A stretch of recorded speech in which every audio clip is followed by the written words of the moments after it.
House പ്ലോട്ടുകൾ വിൽപ്പനയ്ക്ക്. കൊണ്ടാഴി ഒന്നാം കല്ല് ബസ് സ്റ്റോപ്പിൽ നിന്ന് 1/2 കിലോമീറ്റർ ദൂരത്തിൽ ടാർ റോഡ് സൈഡിൽ സെന്റിന് 35,000 മുതൽ ഹൗസ് പ്ലോട്ടുകൾ വിൽപ്പനയ്ക്ക്.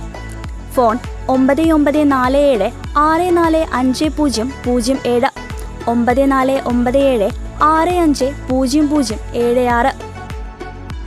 ഒറ്റപ്പാലം നഗരസഭ ബസ് സ്റ്റാൻഡിൽ പൂട്ടിക്കിടന്ന ശൗചാലയങ്ങൾ തുറന്നു നൽകി. പൈപ്പ് ലൈനുകളിലെ തടസ്സങ്ങൾ പരിഹരിച്ചാണ് ശൗചാലയങ്ങൾ കഴിഞ്ഞ ദിവസം തുറന്നത്. ഒറ്റപ്പാലം നഗരസഭ ബസ് സ്റ്റാൻഡിൽ പൂട്ടിക്കിടന്ന ശൗചാലയങ്ങൾ തുറന്നു. പൈപ്പ് ലൈനുകളിലെ തടസ്സങ്ങൾ പരിഹരിച്ചാണ് ശൗചാലയങ്ങൾ കഴിഞ്ഞ ദിവസം തുറന്നു നൽകിയത്.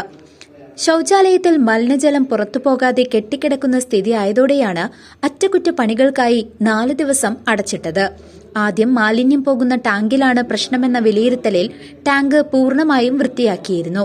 എന്നാൽ അപ്പോഴും പ്രശ്നത്തിന് പരിഹാരമുണ്ടായില്ല. തുടർന്നാണ് മാലിന്യം പുറത്തുപോകുന്ന പൈപ്പിലെ തടസ്സം കണ്ടെത്തി പരിഹരിച്ചത്.